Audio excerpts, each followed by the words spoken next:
Welcome, Good Central morning. Coast, and welcome to. Good morning. It's not. We even came on later. Just threw me off. Well, they crow in the evening too. Tell everybody to come home. It's party time, I guess. It's party time in the pen. Here we are. Welcome to Nature's Neighbor. I am your host, Melanie Blankenship, obviously sitting in the Pastoral Bulls podcast studio with my boy, Josh Carmichael, on this Monday, Cinco de Mayo. Happy Cinco de Mayo, Josh. Arriba. Yep. It's all about celebrating the Mexican independence, right? It's a good day to party for sure. It is. It is. And at the Know same your roots. Know your roots. And even if you're not Mexican, you know, let's Alta California, there's a lot of Mexican roots let's here. honor the culture. Yeah. Let's honor the traditions and celebrate today, because that's, you know, we're American. We always need we don't really need that much reason, but we tend to look for reasons to celebrate. So let's celebrate today. And there's a lot to be celebrating. You know, the weather is beautiful outside. Could we not have asked for a beautiful past week? I mean, little cold, but it actually warmed up a little bit. So yeah, the season's really warming up. You know, good time to be at the beach and out and about. So for me, it's all about managing plants that are misplaced or weeds. Feeling a little sore today from managing my weed production. Tis that season too. Yeah, we've been really getting after all the mowing and trimming and trying to capture things before they go to seed. You know, that's it's kind of a funny thing, because I'm, you know, as a farmer, I'm always constantly trying to produce something that is going to produce a good seed. But then when it comes to the weed production, I'm like, I got to get you before you put out your seed, you know? So, you know, a lot of people don't realize that. Like, you know, it's not about just going out and mowing. It's not about just going out and spraying. I don't spray, but, you know, people do. It's all about timing. Yeah, intentions, you know, are really where it's at. Like, you're not going to be eradicating, you know, these species, are, you know, taking those roots out that are holding the soil, unless you're replacing with something better. And so keeping the seed stocks balanced and managed, you know, where you want them is definitely name of the game. So there's an old private school. They're still in operation, but it's an old to me, a private school in Templeton that I went to. I think it was my first and second grade. I went to this private school. My parents put me into a Christian private school. And it was a new school, and they had this open area. It was in the parking lot that children that didn't want to stay in the classroom and pay attention and not talk, they would make children go out and pull weeds. Great. And I giggle because I drove by there the other day, because my brother happens to live by this school.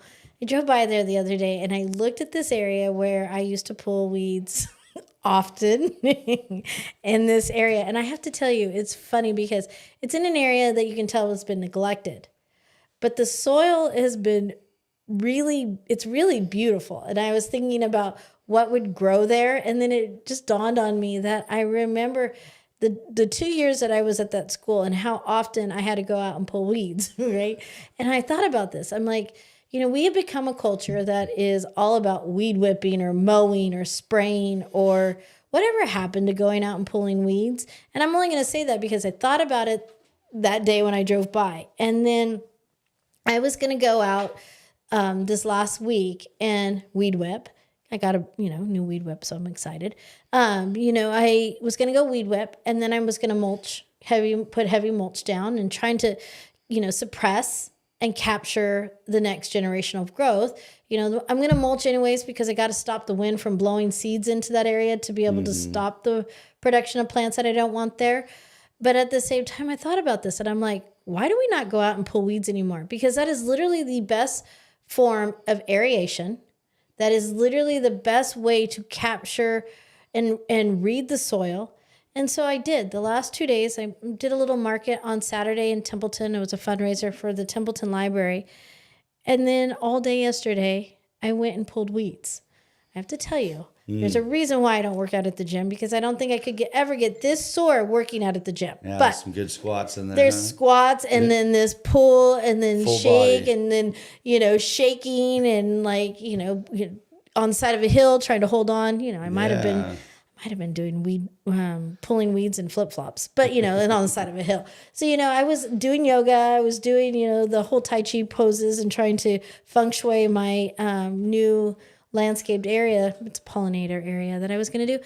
But I thought about this because I drove by that area, I pulled weeds, I looked at the soil and went, wow, that soil is beautiful. There's certain things that grow there and thrive there. And then, it's not a heavy weeded area. And then I thought about that. Why don't we weed and pull weeds anymore? And find that joy in what it actually means to pull weeds. Yeah, touching the land is really, the microbes in the soil make you feel better. So there's so many things that we've been missing and disconnecting from. And I remember some farmers in a documentary I watched years ago, and they were like, some people like to, play sports or play golf, do something as a hobby. He's like, we come out here and pull weeds and tell tall tales, as a family farm for generations. And I was that kid though that I just thought, oh, this is so awesome. I could get out of the classroom. Because I was that kid. I didn't want to be in the room. I didn't want to be inside. That started your roots. Oh, it totally. Well, man, I was already trying to figure out how to ditch at first grade, so I never wanted to be in a classroom. I wanted to be outside learning. And that's, that is where I am. And I honestly feel like in our culture, I think there's more children that are going misunderstood about, I know how I felt being stuck in a classroom and feeling like, why is it so beautiful outside and I can't be out there, yes, I had discipline and I had structure to some extent, but I see children kind of just lost in their education, and it's like, it's okay. Yeah. Just go outside and do something different for a little while. I think we started way too young into certain types of things that way, where when I first heard of forest kindergarten, like sort of through Germany, and I was like, oh my God, that's great. That's what they need. Well, the Waldorf curriculum, which is, a biodynamic system of education too, which I farm biodynamically. It's all about learning from nature. Yeah, right? No, it's learning from being outside. Schools, yeah. And my children had a Waldorf curriculum. And around here, it's not as common because Waldorf has a lot of discipline in it. So, and Americans struggle with discipline. So, I like to rescue my kids and take them out, after school or whatever, before school when they were young. We would just, if I was in the garden, they were in the garden, and then this weekend we had all the kids poke poling and fishing with us, and then cutting fish and, doing all the chores, so everyone's kind of learning and they get to run around the campground all weekend. So this would be the worst time. Like if I was still in school, this would be the worst time for me because, sorry guys, my phone is going off. Because May was hard for me to be in school because Lake Nacimiento had water in it and it was getting warm. So I wanted to go water skiing. Avila Beach was beautiful. It was warm. Why would I be in a classroom when I live here? Or, let's just go hike anywhere in this county right now and look at the beauty that we constantly talk about. And then, my baby chicks were having babies or my baby goats were having babies. So I never wanted to go to school. And that's possibly why I homeschooled my children, because I never would have gotten them to school in time because the farm was what always dictated to us in our lifestyle. But, I got a beautiful education because I, had amazing teachers and, I went to college and I came home and couldn't get back to our soil fast enough. And, you talk about Big Sur, I moved to Arizona to go to school. And it's funny because, the biggest thing that drew me back from school was my mom, right? I wanted to move home and be closer to my mom. And I'm so grateful knowing that, she's no longer on this planet. Short, Mother's Day is coming up this weekend. But there's something about Big Sur. You said that you went and spent time in Big Sur, and it resonated in me, because I've been thinking about my mom a lot today. And, why? Cinco de Mayo, my birthday, her birthday is coming up, and then also Mother's Day. So, it's funny because the first thing I did when I could come home, what was driving me home was, even though I was in Arizona and there was lakes and everything around it, I would come home to go water skiing with my parents on Nasi. Or my mom would be like, okay, so are you flying home today? $99 round trip on Southwest Airlines into Burbank. My grandfather would come pick me up and bring me home. So it wasn't like we were spending a lot of money. It was just that we had deals. I was coming home very often. And so my mom was like, you've been thinking too much. I've been thinking too much. Let's just go to the coast, right? Like, even I had a mother that was just like, just go to the Big Sur and just take in that breath and go see the nature that, are we that blessed? Really? Such a great backyard for you us, said it today, and I'm like, Mom, are you speaking to me?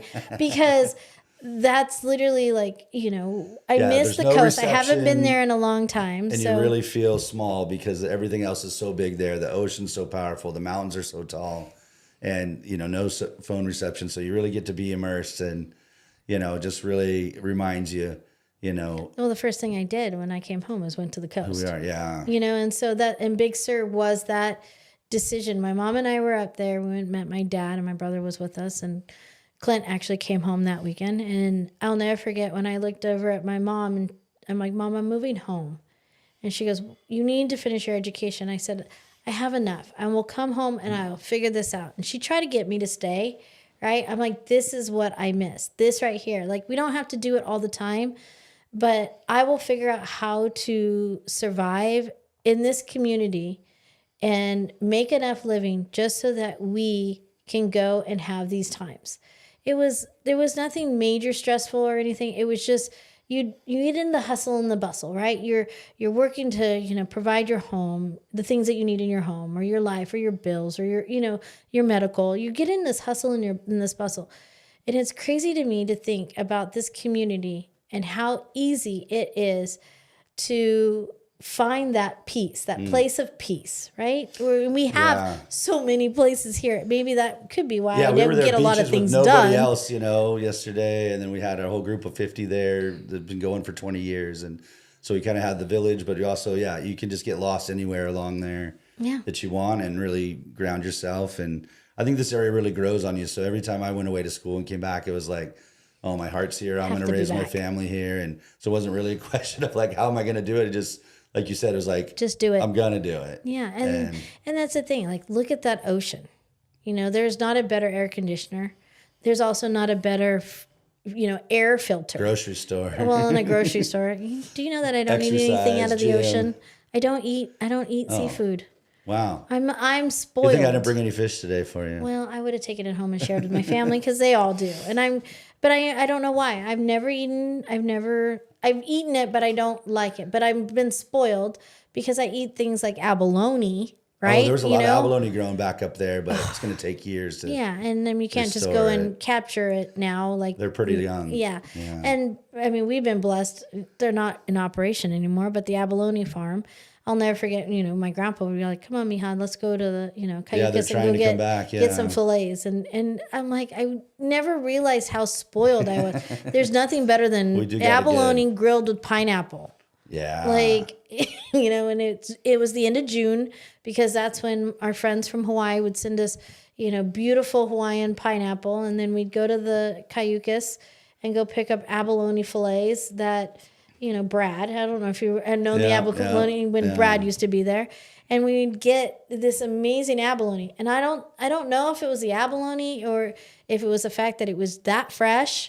Yeah, or it could have been the pineapple but this is what I'm saying. Like, we have the best of everything for sure along our coast. We weren't a wealthy family. My family just worked. You don't have to be wealthy to be rich in food and resources. Mm-mm. You just have to be there in the season. Right. And that's something that's so beautiful that I know both try to share a ton is that, how do we celebrate that? And I think more festivals, the more better, and I feel like that's really something I see like in Italian culture where it's like they have the basil festival, they have the tomato festival, they have sardine festival. So when you're eating things from that moment and that time of the year, then everybody's rich in that and everyone can really really rejoice and share that abundance. So, well, and I mean, look at what we said. Happy Cinco de Mayo, the 5th day of May, right? For the ones that don't understand what Spanish means,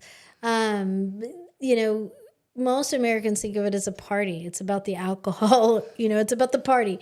But realistically, it's a celebration of a culture, and it's about food. It's about independence. It's about protecting your home. Right. And that's, people don't, we can celebrate that here in America because that's what we should be celebrating as well.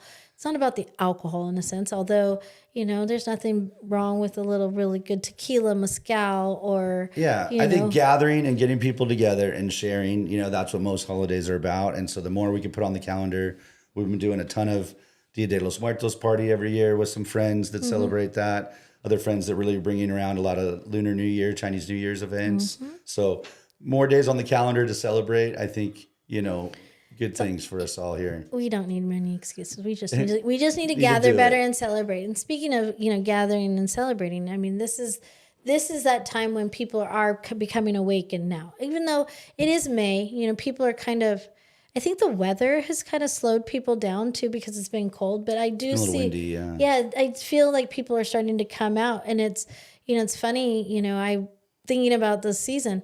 Well, even though I'm feeling like it's cold and things are starting to come awake, I'm getting cherries. I'm getting the first pick of cherries tomorrow Yeah. at Nature's Touch. So I'm like, Wow. this is early. That's Yeah. early for cherries. It so seems like a good season though. Things for apricots are coming on, and yeah, things it's are getting really a happening. couple weeks. They're telling me 2 weeks that apricots should start getting picked. Wow. So, here we are at cherries, and I'm like, I feel like, here it is, the 5th day of May, and I'm feeling like it's so late, but it's not. It's early. There's never a time in California that we don't, like, it's Mother's Day and then cherries usually start, right? Yeah. That's kind of like the timing of the season, and I'm getting them tomorrow. So we're already little about ahead a of week, schedule, a little week ahead of schedule, which, and then I did a fun podcast here with Miguel, with Gina Hambly. She's Hambly Lavender Farm. She's saying that the lavender is coming on at their farm in San Miguel a month early. Wow. So, Strawberries seemed early this year too.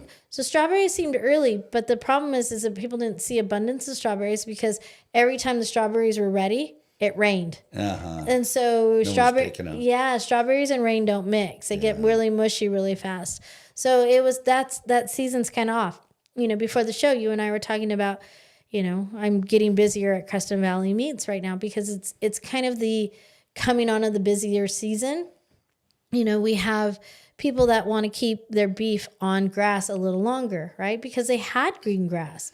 Yeah. Now it's starting to dry out. And now, it's time for the next cycle, right? And it's, everything is in balance. There's nothing better, I don't think, in our areas. And when we're managing our herds properly and we're feeding them to the point of being healthy, not because the market said the demand is higher, I'm going to do it now, that you're actually raising these herds based upon what nature's providing, right? So, people don't realize that even your animal proteins are seasonal too.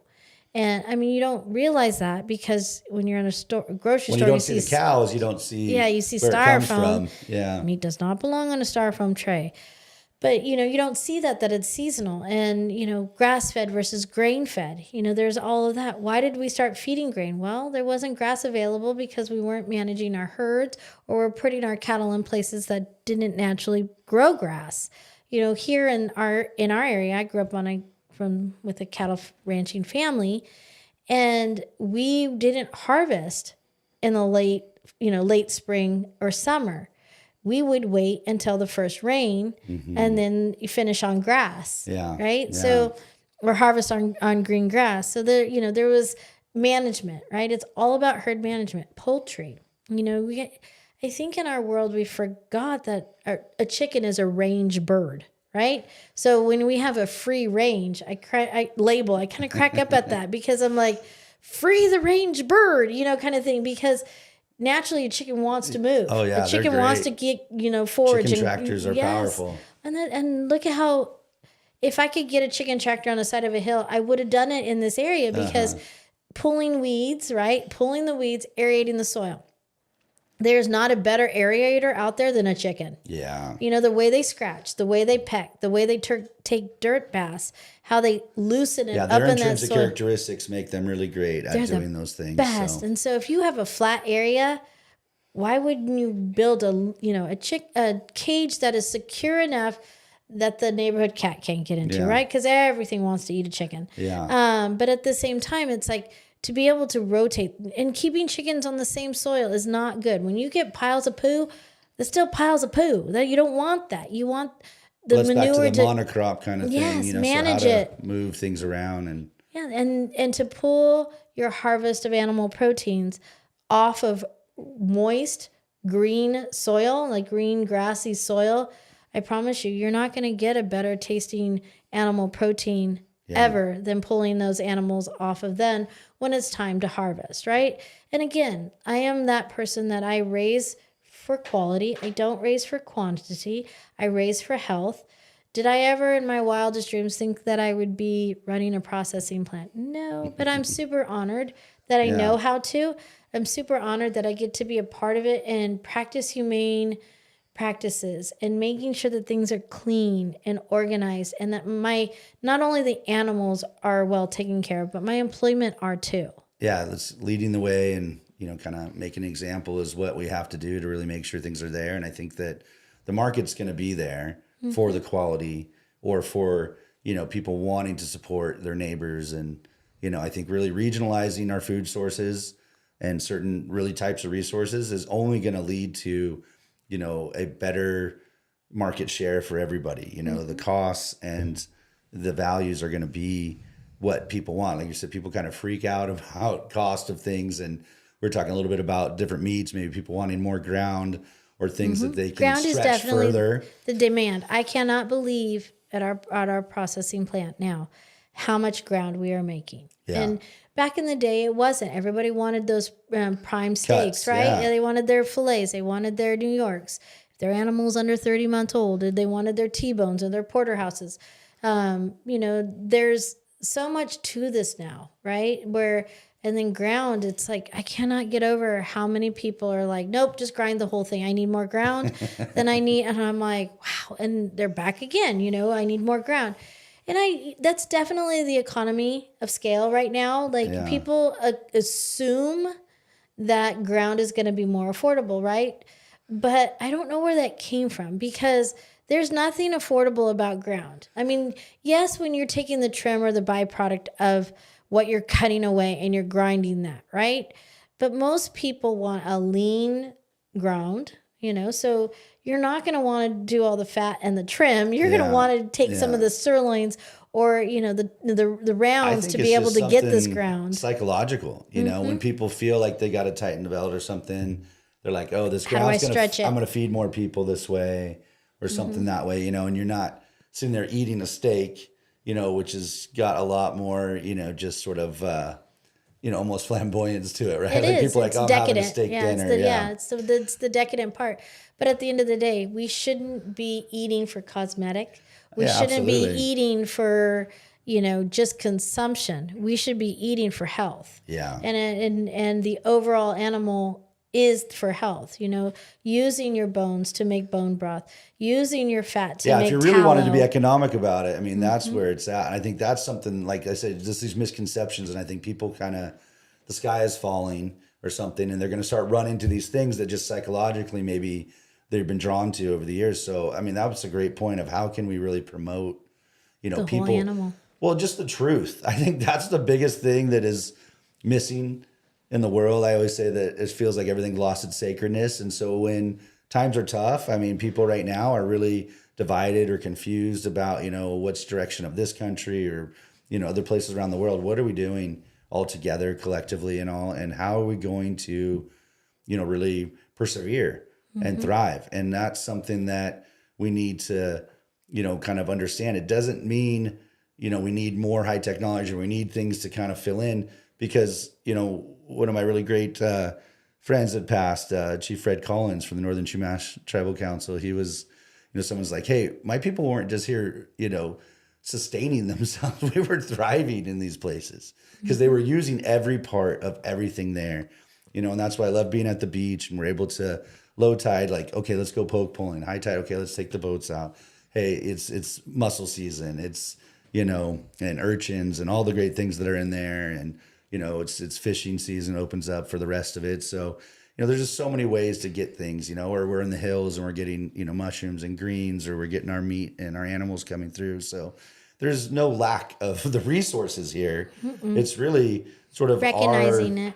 our knowledge again. Yeah. And how do we share and process things together? Because that's what it really took, to run a village, or, When I think about, the Indian tribes of, the hunting and the gathering concepts that they, natural, it wasn't work to them. Yeah, it many was hands make survival. light work. Yeah. Exactly. And you think about, as they hunt the bison or the buffalo, and to think about the byproducts and everything that they used. I mean, and honestly, that's our lives. I wish I could tan more hides. You know, again, where It's coming around a bit more, Yeah, which is and great. People are raising their we animals and actually they are at processing that. Crescent Valley Meats, and we're so excited because he doesn't do beef hides yet, but he's going to.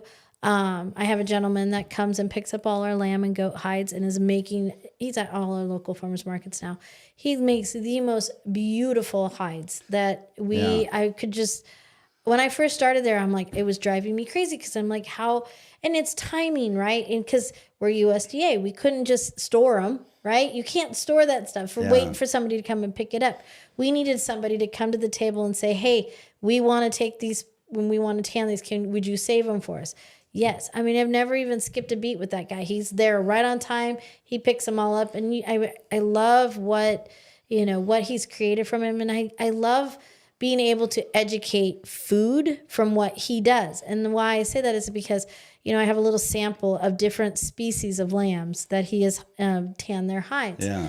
And I'm like, well, this is a wool sheep, and this is where we lay our baby. The Native Americans would know this, but in Mexicans we do too. Yeah. But you lay your baby on the sheep skin. Why? Because of the lanolin. Babies, when babies are born, they go from a fish to a human, right? Yeah. You came out of the water and they go and they Their get skin the air. needs that conditioning, Their skin is neat, instead of putting all these, synthetic lotions on the baby, you put your baby on a sheepskin, but not just any ordinary sheep. You need to know that it needs to be a wool sheep, and that it's the lanolin that is naturally in that wool sheep, that is what naturally takes the baby. baby, yeah. Yes. And I kid you not, because I that's where your allergies are prevented, because it's exposure. That newborn baby is being exposed to. Remember, it's all about balance in our babies' lives and our human lives. But then to understand where that meat is. Okay, so I'm an American. I like red meat, and red meat to me is where it's at, right? Beef. I don't It's know what's who for doesn't dinner. eat red meat. But at the same time, to understand a lanolin carrying sheep or lamb, you get a different taste. You get a muttony taste. Yeah. You get a different. Europeans love that meat because that's what they're accustomed to. They're used to that. But, Americans want their red meat. So that's why we raise Dorper. Dorper is a variety that has a hair. It's not wool. Are you going to make, blankets or places to lay your baby down? Not necessarily. But I have to tell you, the amount of, vest or boots or purses or, just warm, creating a warmth from the Dorper hides that this gentleman has made is beautiful, because it's not all woolly, but I mean, he has been so creative in everything that he has made with it. So to understand, look at we need all things. different species, but they're all raised here, and they're all, and yet I am so excited to be able to say zero waste. I'm working on right now a beef tanner, so, we're working on bringing it back, right? Back in the day, this was something common, but it's not common anymore. Yeah, no, I have friends, and they are doing stuff with the wool too. And it's just like we have our food sheds and our water sheds, the fiber sheds, and people understanding that that's what we also need is, clothing and I feel like stuff, with Trump's tariffs that we might be able to really start having these conversations again, because for the last, 5 years, 6 years, even more than that, 8 years, 9, it seems like we've gotten away from, the manufacturing of our own goods, right? Globalizing the and marketplace. I mean, most people don't realize the clothes that we're wearing or the things that, thank God for China, right? They come Because from all then over, we'd be all naked, wouldn't we? Because I don't, does anybody even know how to spin wool anymore? Yeah. Does anybody even know how friends to will make deer clothes? hide, clothes. And Yes. if you're not doing that, you're not really making something local, or like we said, something from the lambs and the sheep. Yeah, I mean, do we know how to take something like that and make it whole? Because I'm that person. Like, it is a life, right, that we are taking when it comes to animal harvesting. Yeah. My thing is, how do we use the whole entire thing where it doesn't go to waste? So this is who I am, but that's where I'm also going, okay, we need to bring back the idea that we don't need to rely on China or South America to be able to manufacture our goods. Like, Well, we have a lot of grandmas I know that really, probably have a lot of skill or things that we can bring back, people that really had, grown up with so much more of that resource processing and could share it. I mean, we're just so disconnected now that these little grandmas like at Oak Creek Commons where my friends live, it's like, hey, they could be sharing so much. They have a sewing circle there, they have things, but they don't have the generations to kind of pass it to, or the products to kind of bring it in from the farm that makes it cost effective again or connected. And I think it's all there if we could put the pieces together. And I think these reasons, like you said, we're going to be pushed towards a little bit more regional resiliency. And that is not a bad thing. So over the whole, dismantling of the government or things that we know, I really hope that people say, like, what can we, do for ourselves? Right. And what am I relying on, or who am I relying on? And how do I really, feel good about that, or, be happy about that instead of just wanting to complain or be frustrated? How can we really get to the roots of things, and where does it make sense to do things globally or locally? That would be the future. I hope that we start to really piece together in a good tapestry. I wonder if, I think about this. I'm going to ask you, do you think about, if we actually, it's starting to take effect, but do you really think these tariffs and this global trade change, trade winds, Sure. trade, the winds trade are, war, the trade winds are changing. Uh-huh. Do you think we're going to see an impact of people like actually really having to figure out how to do things on their own again? I'll be honest with you. The convenience of what we've had has been nice. I'm not that person that needs to go shopping or find something cheaper. If I need something, I want to go buy it from my neighbor. I want to go and support somebody that I believe in, and I want to build that person. So I'm talking here. Like, this is me, right? I will rather go without. You're not going to see me often in a Starbucks drive-through, right? You're going to see me looking to see if I know anybody in there who I'm supporting their job, right? Like, that's who I am. I'm going to put my money where I want to live and what I want to see around me. But at the same time, do you think in the bigger picture, what's your take on this? Do you think we're going to be forced to have to figure this out on our own? Yeah, I understand, the question where we're at right now. And I've been thinking of it in the fact of, like, what do we need to kind of bring that to the forefront? Because that's what I would see as a lot more, as economically beneficial for America. I always say, like, if we had more essential entrepreneurship, or we had smaller corporation sizes, we'd be able to get to, having less sort of corporate greed or these problems when it gets to a certain scale. Mm-hmm. And so we have to sort of fight through that net now, which is really crazy because, the people layers. are doing great in these economies like this, essentially, Trump himself has made a ton of money this way.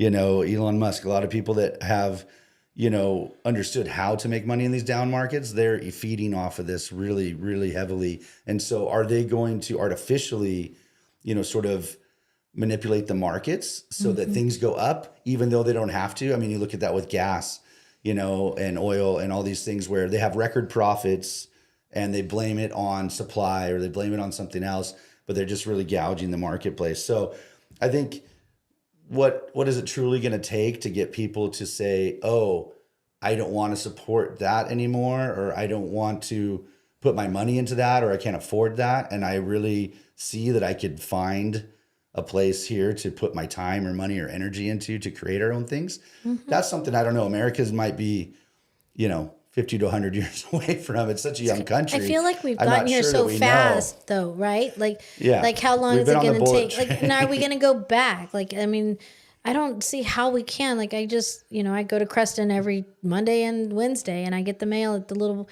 Creston Mail post office, right? Those poor people are, and it's their post office is tiny. They're tiny, right? Yeah. They are literally inundated, buried up to the ceiling in Amazon boxes. Oh, wow. So I'm like, how do we go back? You know what I mean? Like, how do we, if we can't click it and order it and have it done in America, how is Benzo going to be able to control his, Yeah, I haven't really ordered that way, but I think you kind of nailed it. Yeah. Some of the first conversations we've had is that, and you said it again right now, it really comes down to the relationships. Are people going to make a change? They're going to do it not necessarily for the dollar, for the pocketbook. Sure, that motivates certain people.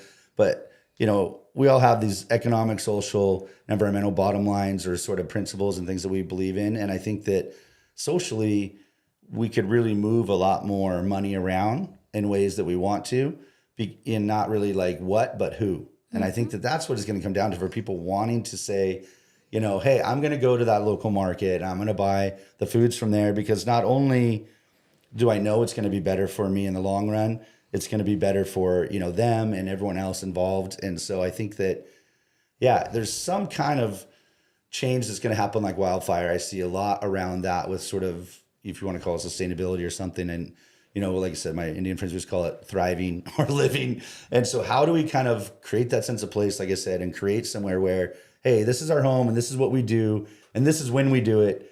This is who we do it with, you know, and how. And then what's so great about that is that when people come to visit, then we share it, you know, and being a place with a lot of tourism, the pros and cons of that, but being able to just have that sort of regional pride or that sense of pride in a place and say, yeah, we are the people of the coast, or we are the people of this land, and this is the way that we do things. And but if you think about it, everything about our culture and our timing here is this: there was a grounded force. But if you look at our history, everything was about exposures and movement, right? The wind blows and people move, and we're always migrant people. Like all, even the government, Indians are, you know, they never stayed in one place. They kept moving, right? Movement is the engine of the universe. Learned as they moved, and they learned as they, and then you became grounded, and then you grew, and then you had to move, right? Then you send your sons or your daughters away, and you change your culture. So we're not going to stay, right?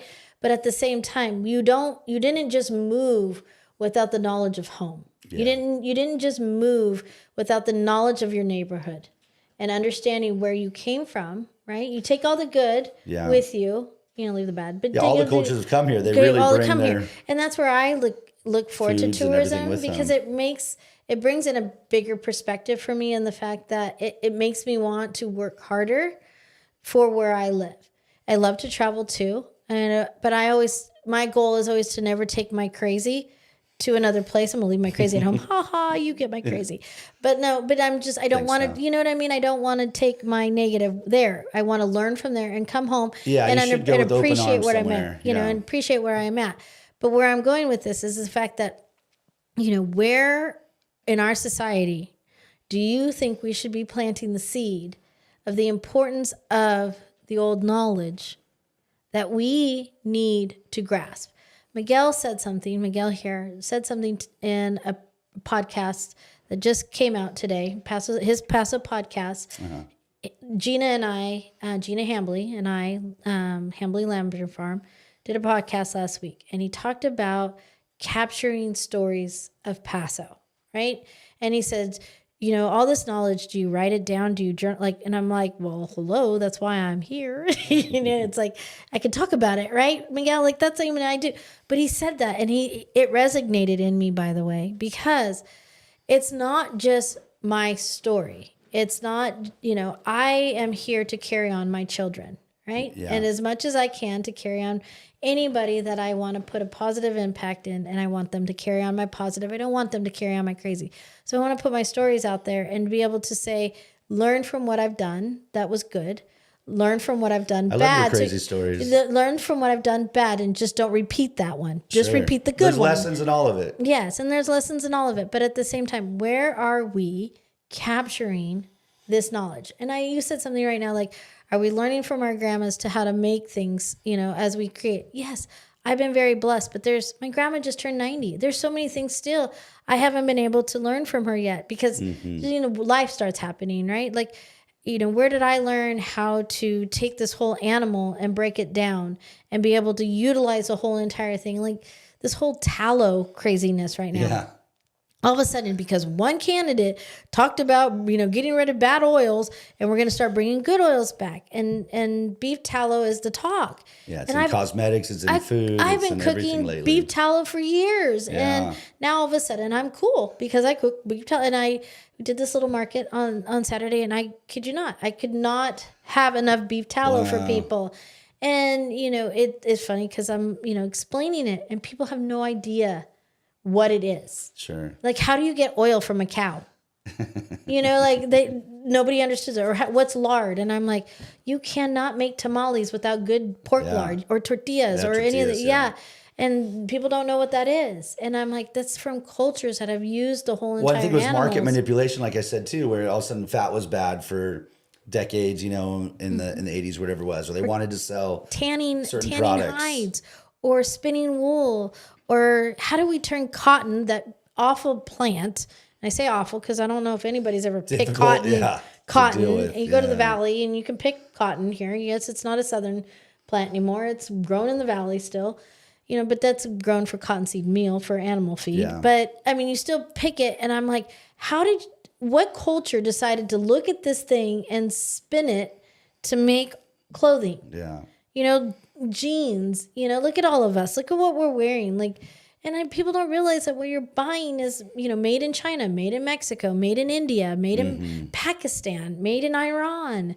Like, nothing in our clothing is made Only in places America. that actually still have the infrastructure of using those things, or it has been placed there, you know, at a Right. bigger scale. But yeah, you know, I had a really interesting story that I remember from like an NPR interview, and it was like 20 years ago, but it was something where the Haitian national was talking in the interview, and he was like, you know, we can't take more U.S. aid. He's like, we're getting white rice, and now our farmers are out of work, and so they're home.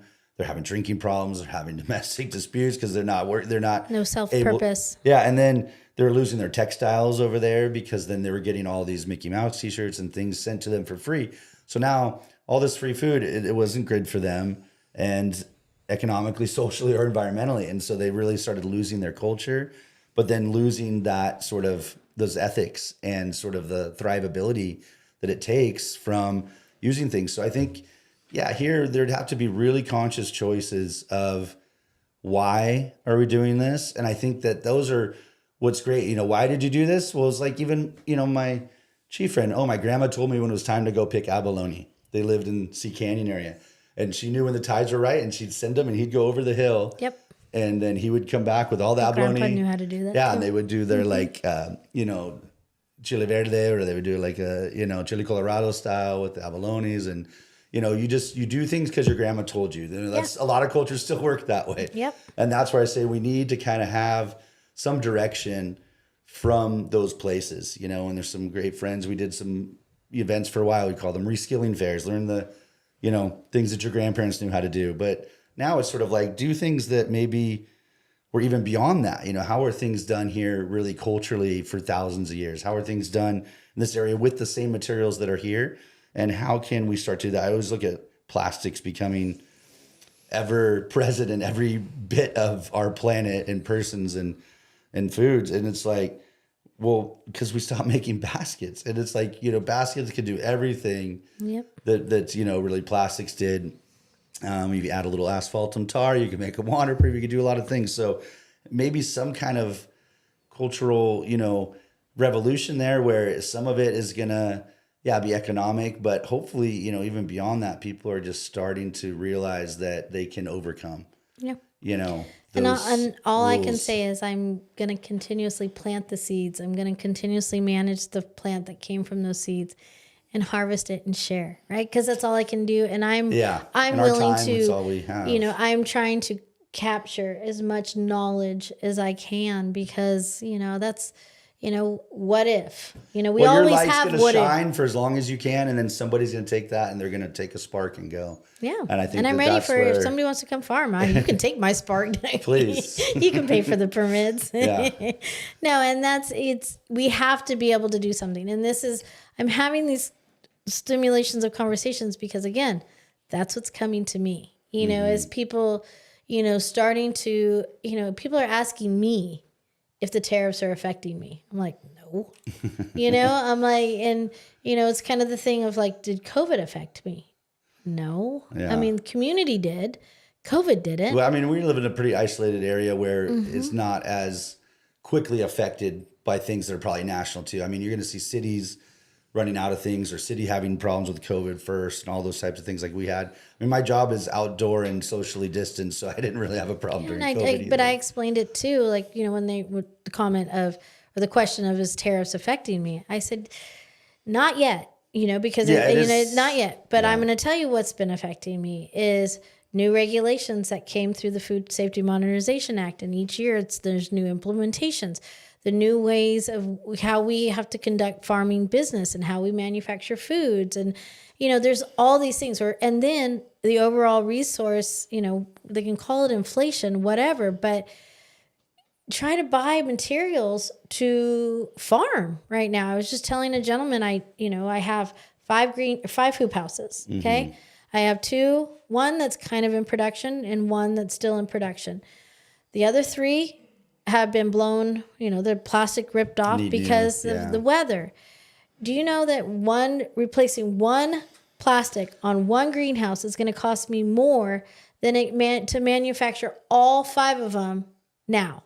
And I did this, years ago, right? I've been in business for almost 30 years. Yeah, that's hard to keep up with those. Yeah, I mean, and maybe the newer system or newer people would think that they could find a better deal or finding the plastic cheaper. But I'm just like, who can afford that? And who would pay for that now? But I know what it used to cost versus what it is now, and I'm like, okay, who can afford to to do this? I gotta.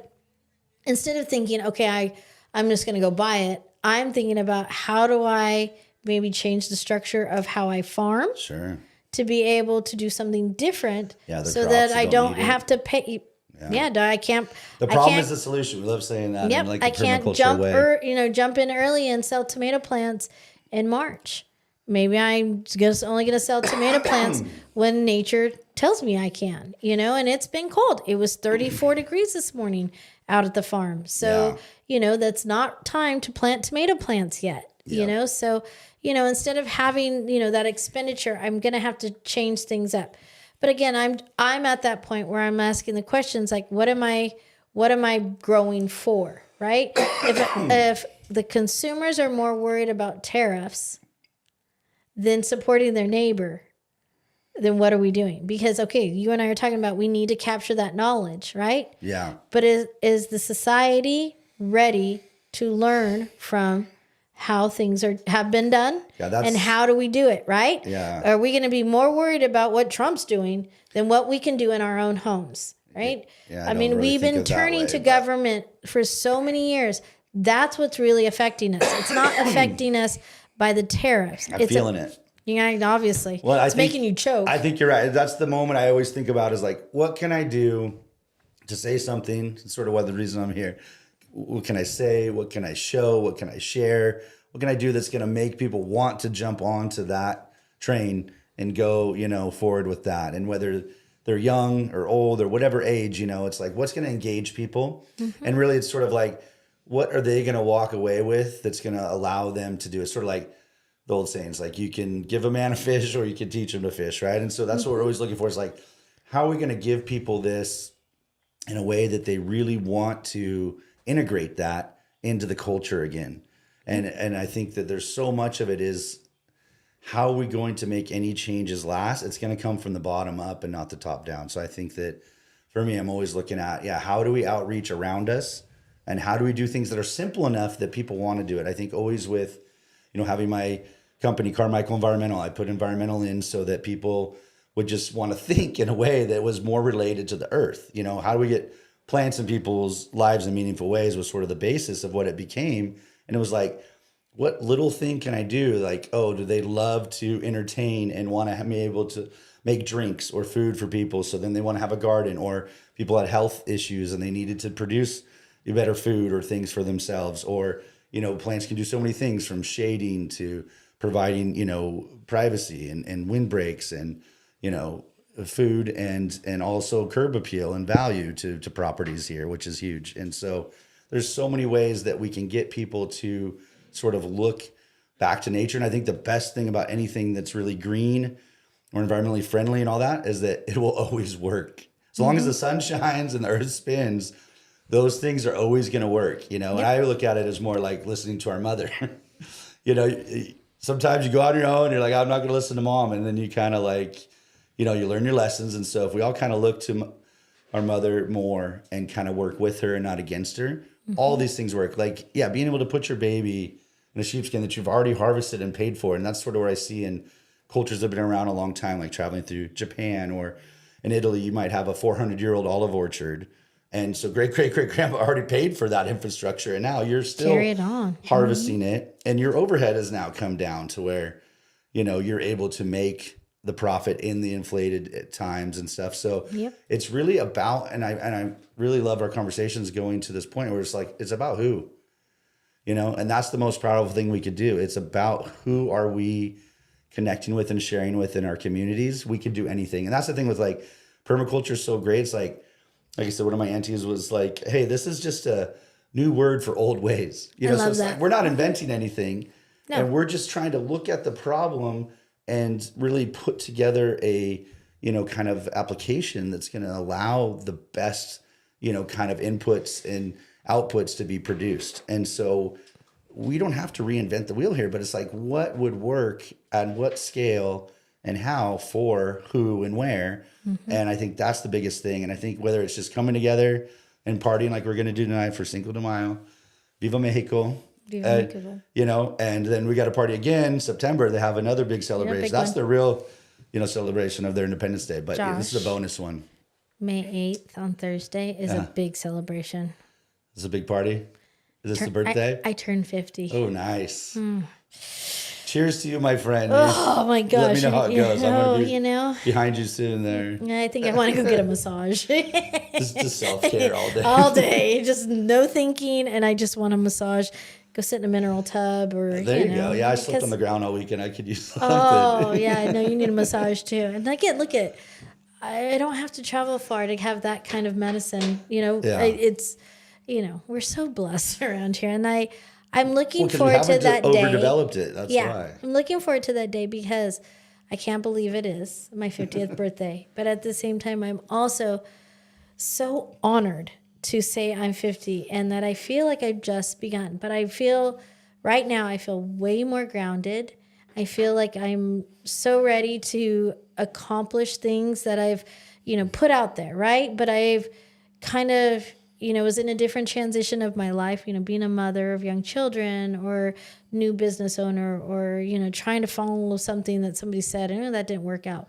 But I actually see things, maybe like it was because of the death of my mom, it gave me a different strength because I lost her. Yeah. But she gave me so much Yeah. in that short period of time. I could feel it. You took from her what But at the same time, it's like, do we have time? This has kind of been this last 2 years for me because here it is, a big birthday. But I keep asking myself, do we have time? And I also do, and I'm not trying to be like overbearing, but I'm like with my children, like, did I give them enough? They're 22 and 19. Maybe, I'm just getting started. Like, this is what I'm trying to instill or stimulate this conversation out there. Do the material things from China really matter? How much time do we really have? Yeah. Instead of the purchase, let's educate, let's gather, let's put bygones to the side, let bygones be bygones, and let's move forward. And let's figure out a positive path that we can build a community on something already started out as great. Our community is wonderful. Yeah. Let's work on no waste. Let's work a waste of materials, resources, time, nothing. Well, I think one of the things that we love here, I think just internally, even without really always recognizing or feeling, is that the pace of life. Here, or you go to, like Hawaii, or you go somewhere else, where they really have a great pace, Spain and these countries that they're not worried about what's next, what's new, and all these things. And that's kind of the thing, like we talked about with Big Sur, like what a place to exhale and relax, because nothing's going to distract you from the present moment there. Nope. And so if we really find a way, to really work that into our favor, places, that are more rural or places like we live in here are really going to have that ability to create that culture that they want. That's not going to be as rocked or swayed, by these, kind of national policy things. They're going to go with the land more than they are going to go with the, kind of fervor of rules and regulations that are just written down. So I think that's something too. If we can find the time to celebrate together and then find the time to be productive together and then really see where that goes, because that could mean, so many things with kids. I'm really hopeful that they're going to see beyond sort of these, kind of channels that have been made into the marketplaces. Like, oh, I must go through this school program or this or that, or I must be this thing and see more. And I kind of feel that with food too. It's like, oh, we only eat cow, pig, or chicken. And it's like, man, we got to show like lamb and goats are so great for our environments here, using just a little bit more like that, or things from the ocean that taste good and things that are around us. So how do we just expand a little bit more? And I really love to see more of that happen again through all the filters economically. Internalize your knowledge too. Instead of just thinking you only know what you've been told, learn and feel it. Like my biggest thing lately too has been senses. Can you smell it? Can you taste it? Yeah. Can you feel it? Can you see it? Can you touch teach it? people things right? about like plants and food. Don't just think because somebody told you. Yes, I got a podcast. I'm telling you, right? Yeah. But at the same time, books can only go so far. Come and experience it with us, right? Be a part of this. Do your part in feeling it. Learn by doing. Learn by doing. Speaking of that, learn by doing. I'm gonna go and have a Cinco de Mayo kind of dinner tonight, so I'm gonna get home and get it. But again, we're going to start moving this show to 5 o'clock. I really like the 5 o'clock time, but feels nicer, huh? It feels nicer. It does. We're in a different mind space instead of the faster. I'm feeling the evening coming on. Yeah. And so, Josh and I will be back at this again next week. Again, reach out to us on any of the social media platforms. Contact us. It's not really hard to get a hold of us. If you want to be a guest on our show, you know us. And if you don't know us, share us, right? Put it out there. We have tons of topics to always talk about, obviously, but share your topic with us. Be a part of it with us. Miguel also here, he's our producer. He's the studio owner, and he also does Paso Podcast. I am promoting him like crazy today because I haven't gotten to watch our whole podcast that Gina and I have done, but I have to tell him, I told him to. It resonated in me because it was fun and it was history, right? Gina and I have a lot of history, but it was also two businesses collaborating, her taking my knowledge and creating something pretty awesome and made my knowledge look like I knew what I was doing. And it was Miguel that planted the seed, but at the same time, you have a story to tell, no matter if you're from Paso or not, but if you have a story to tell, come and reach out to him because it's a fun studio. Yeah. And also this is, a way for all of us also to connect. Yeah, I met some great groups just looking through, the Instagram and people he's promoting and all these things. I'm like, wow, I want to be part of that. And I think that's what we really need is just that more collaborativeness. And I think there's so many ways to do it, especially in this area. I agree. Run into you outside somewhere. Get out and support our neighbors, Miguel. I'm plugging you, buddy. Thank you so much. Thank you for all that you do. And we'll be back next week. Next time. Yeah, okay. thank you. Thanks again.